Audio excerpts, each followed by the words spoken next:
Para sa ilan, pambihirang pagkakataon na makakita ng malalaking isda gaya ng pating sa ilalim ng karagatan.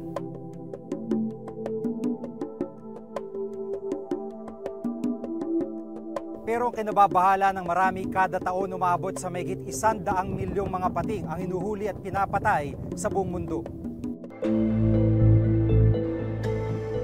Mabagal at kakaunti, hindi sila hundreds of thousands mangitlog, hindi sila millions of eggs mangitlog. So very concerning na parang ginagamit natin siya as typical fisheries product. Dito sa Pilipinas, isa sa ipinagbabawal ng batas ay panghuhuli o pagpatay sa mga whale shark o butanding. Sa Cebu naman, may ordinansa na ipinagbabawal ang panghuhuli sa mga treasure sharks.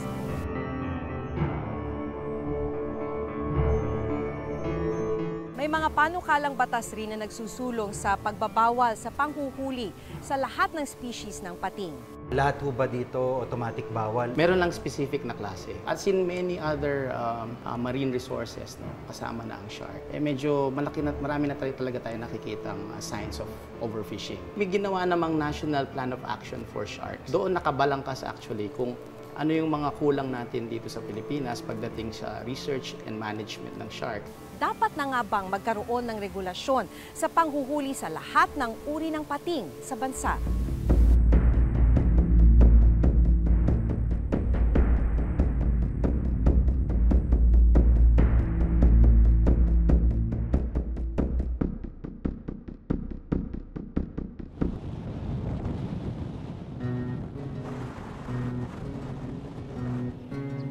Dito sa bayan ng Mercedes sa Camarines Norte, panghuli ng malalaking isda gaya ng pating ang naging kabuhayan ng ilang residente.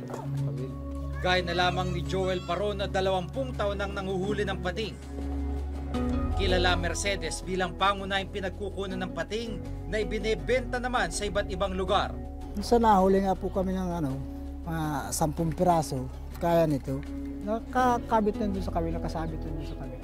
May pain siya kasi, tapos yung kinakain nila. Gamit ang hiniram nilang bangka, umaabot ang grupo ni na Joel ng 2 hanggang 3 araw sa laot.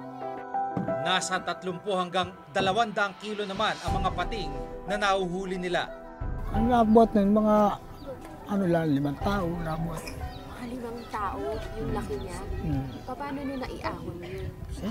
Pag hindi kaya sa pambuo, pinuputol-putol na namin sa tubig.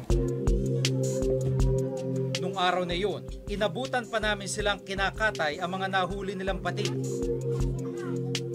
Naalis na namin palikpik, ulo, bituka, nakadadali sa fishport. Ano yung binibigay nyo sa fishport? Ano yung ginagawa? Yung laman. Pinakamahal kong bilhin ang mga shark's fin na umaabot ng 300 hanggang 7,000 piso bawat kilo. Kadalasang ginagawa itong soup sa mga Chinese restaurant.